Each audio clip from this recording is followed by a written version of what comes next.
Here on the Friday, which is something very exciting, honestly, you know, for someone like him playing, you know, Master Duel, playing Advanced Format, playing also Genesis. It must be very exciting. And on the other hand, his opponent Erikas is playing, you know, very interesting deck, I would say, you know, because we've been mentioning this with Mike as well in the first round. What I really feel like is Genesis has a variety of decks, right?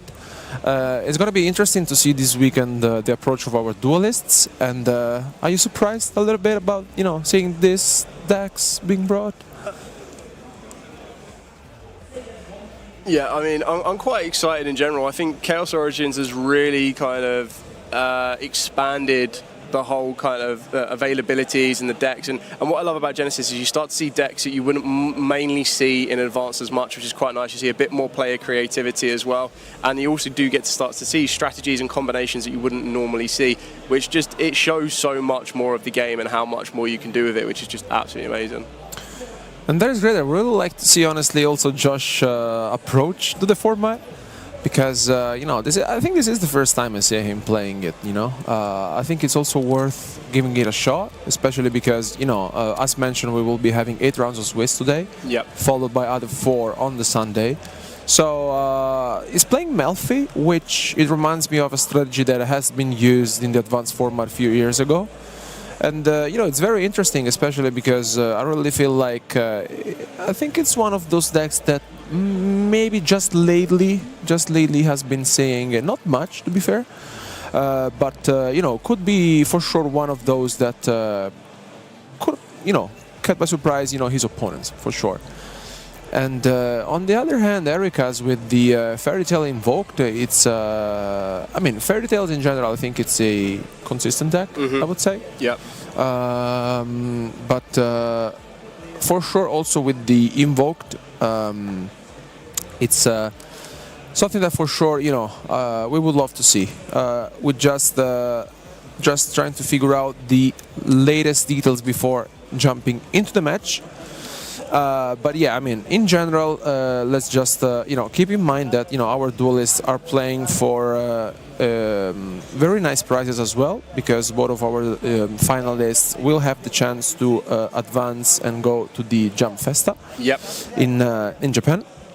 And, you know, apart from that, you also get your hands on a complete set of previous booster packs. And I also really feel like if you're the winner, you know, getting, you know, the title of Genesis champion of, you know, the EUWCQ is for sure something to keep in mind. And I really feel like, you know, the format has been evolving incredibly well, especially with the new systems being updated lately. But as you mentioned, for sure, Chaos Origin really gave, you know, the format a boost quite significant, I would say. If there was a deck you would have played, which one would you choose? I really do like Sacred Beasts. I know we got to see them in round number 1. That's really fun. I just like how it takes you back to the GX era. I think the new cards are incredible. It's a new kind of approach from the deck as well, and it allows them to be very, very aggressive, but they can also be defensive. And anytime you get the chance to kind of elevate your field with level 10 monsters that are gods in the game, that's always something exciting and a very fun strategy to play. The Angelices are quite fun as well, even though there is that little kind of caveat that you're not able to summon to the extra monster zone, because in Genesis that doesn't exist. But it also kind of gives you a bit more of a surprise factor, and I think this is what we're going to see here, and this is the big thing that I love about Genesis as well, is Invoked Fairy Tail might be something you'll see in Advanced. You may see Melffy in Advanced, but very, very less so. So it always gives you a bit more of an edge as well when you're playing a deck that is more considered as an underdog or a little bit unknown. Because if you're trying to transverse from Advanced to Genesis itself, that can kind of give you a bit of an upset here. And I think that's what we're going to see with Joshua's approach to this one. But the Invoked Fairy Tail, as you already say, have got a very strong start. And we're going off with a Mulchummy Perulia. Here he goes. So Erikas here just first of all needs to understand how to play through the Perulia. We mentioned this a few times already, that you know, for sure hand traps like, you know, the Mulcharmies are impactful. Did he pass? Yeah, just straight pass. I think his hand is very aggressive in the spell lineup. So I feel that there might have been one monster there that, if it was possibly summoned, would have given Joshua a draw. And we're starting off with the Melffy spell cards. So this is Melffy Staring Contest. Look at that cute little fluffy bunny. So you reveal a beast monster in your hand to add a Melffy monster with a different name from the deck or grade to the hand, and then place that reveal monster on the bottom of the deck. So it's a nice kind of search and recycle. And the fact that it searches out any Melffy monster, it just gives you a whole host of options, and you just need to reveal any beast monster. So that's where you can start to see that Joshua is getting the brand new, I believe it's the Rabbies.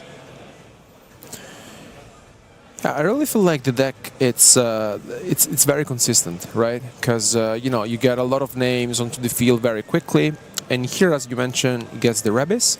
So if the card is normal or special summoned, you can add one Melffy monsters from deck to the hand. Then, you know, if you add a normal monster, you can special summon any number of beast monsters from your hand, which is, you know, very good. Yeah, so this is going to give us direct access to the only normal monster in the deck right now, or the normal Melffy monster being the Melffy Rabbi. And then there's an additional effect off the back of the Rabbies as well, is that it can allow you to fusion summon a Melffy fusion monster. But it looks like Joshua is just going to overlay both of these to make one of the XZ's monsters for the Melffys. And that's quite a nice approach they have, is they have a balance of the new fusion monster, and then they've got the old classic XZ's monsters that are all really, really good, as they can start to ramp up pressure on your opponent.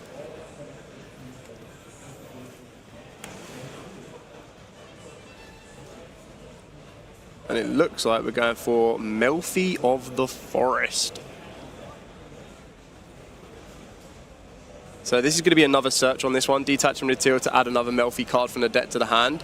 And at the moment, if you're looking down Joshua's field, if you're Erikas right now, it's not looking so threatening because there's only 500 attack. But trust me, these will start to really, really enter the field at a lot of pace. Yeah, that's what I really like about the Melffy strategy. I remember in the past, in the advanced format, it was being played with sprites, just because they're all level 2 monsters, and it's very nice because you get a really easy access to your extra deck, and in general, as you mentioned, it can get out of control very easily. Once you get them onto the field. So we will soon see if Josh finds a way, honestly, to potentially push enough damage, or just try to be as consistent as possible. And here I think he got the trap card.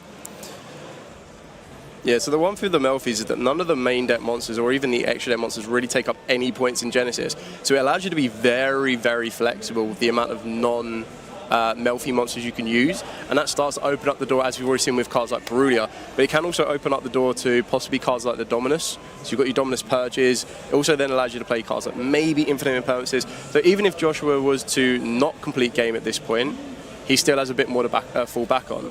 And the level that Joshua is, he's probably well aware that if his opponent did not play a particular card or didn't play any cards in the previous turn, he probably has a lot of field breakers or field disruptors that would possibly be used here. And that's probably why we're seeing Zeus enter the field of play and being a little bit more conserved with our resources.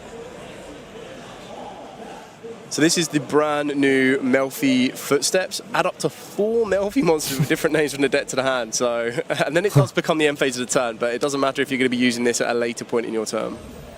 Yeah, I mean, it doesn't really change much, essentially, because you're done with your, you dump the Zeus, you set one, and then essentially it's just, But is there maybe a condition why you could have not used that? You can't special summon the turn you activate this effect except Melffy, so obviously we've gone into Downer than Zeus. Yeah, good catch. Okay, it looks like we're starting off with Book of Eclipse, so that's going to answer the Zeus straight away. Joshua allows the Zeus to get flip face down and then relying on the set card that we now have. Don't believe we know what that one is.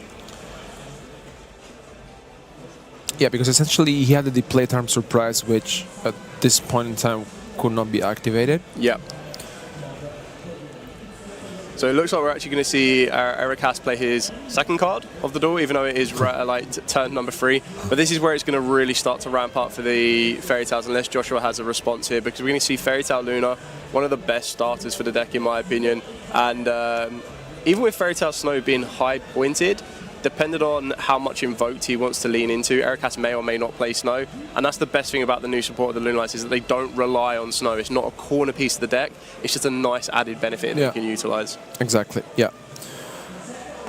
I mean, the consistency of the deck is just there because, you know, with the Fairy Tale Ball, essentially you get to add one Fairy Tale monster or one Fairy Tales from the deck to your hand, and then, as you mentioned, there's the Luna, which is, you know, pretty much the key card of the deck. Essentially, you get to add one Spellcaster monster with, what is it, 850 attack? Yep. From deck to the hand. And yeah, here you just get things rolling because I think you get the Genia of the Ring. Yeah, so it was a great new card as well. So the Genia is, I believe, is a TCG exclusive. And it's just a nice extender as it currently stands. And this is the other benefit. Quite like the Melffys, they don't take up a lot of points in the main deck. The Fairy Tales themselves, apart from Snow, which may or may not be played, doesn't take up any points at all. So again, that allows you to be a little bit more flexible. It's why we do see the Invokes get utilized as a hybrid of this deck as well. And then there was a response from Joshua there, probably stopping the Genia of the Ring kind of resolving. And then it looks like we're going to be using the Rabbies in the hand to summon itself down. And this is where we're probably going to lean ourselves into a bit more field presence. Yeah, this has always been, let's say, the strategy of the Melff deck, just to interrupt your opponent by using, you know, Melffy monsters that you have in the hand. And then, of course, essentially with the Playtime Surprise, kind of a new card as well, you get to interrupt your opponent. Now, the thing is, does Josh know where and how to stop Erikas? Because he pretty much passed, you know, turn one, so he may be holding, you know, a piece of combo, and we can see in his hand there's no Book of Eclipses, which at the moment, you know, may not be super useful. No, it doesn't look like he's ended up with 3 Book of Eclipses, which is not something you initially won early game. We know Joshua knows the monster in the hand. We know that Luna was... Oh no, we don't know that the second Luna was searched, because we searched out the Genia. Yeah. It looked like there was an Invoked Sword in the hand, which is great if you have Invoked monster to utilize here, but it definitely looks like we're probably going to go into the Fairy Tale Wiccan. And this is just another great addition to the deck as well. Great rank 4 for the deck. The Wiccat allowing to get a lot of research, because every Fairy Tale monster you control whose original attribute is light, which majority of them are, becomes unaffected by your opponent's activated effects. So that can be quite useful to be a bit defensive. And then we're also going to be able to detach up to 2 materials to then send Fairy Tale cards from the deck to the grave equal to the number detached. And because it sends cards, we can start getting a little bit more resource here, which is exactly why we're also going to see the brand new Fairy Tale Magic Guru. And that's just going to be another extender to enter the field of play. And this is where the Fairy Tales will start to show their strength even without the Invokes involved.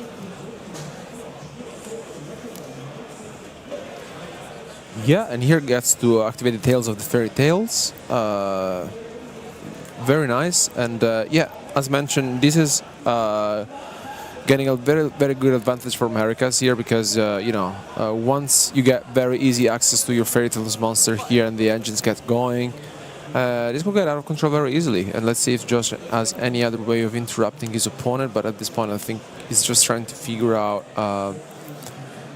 what Erikas' field could look like in a minute. Yeah, I think as it exactly stands, there's nothing too threatening for that defense position Zeus.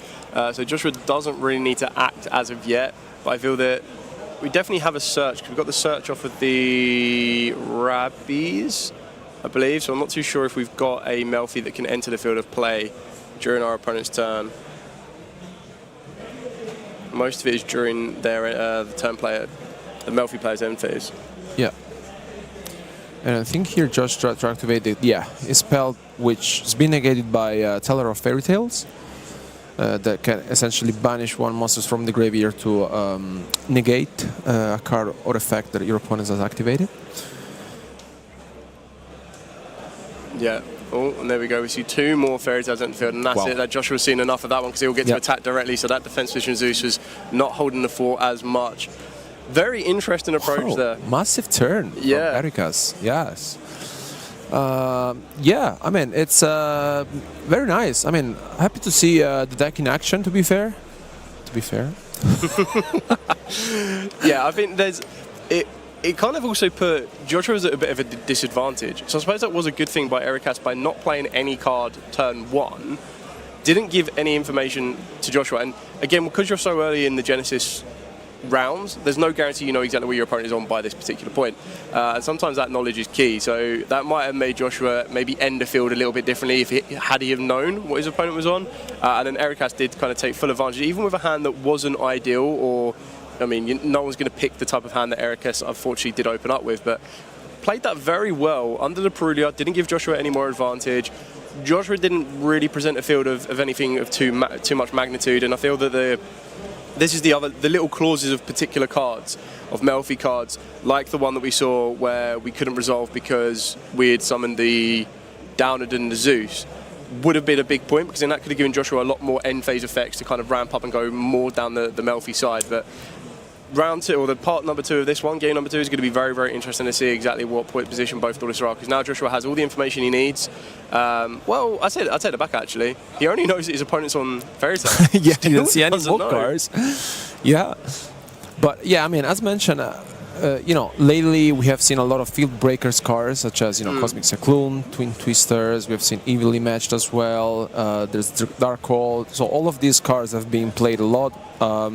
There's Book of Eclipse, which Erikas is main decking.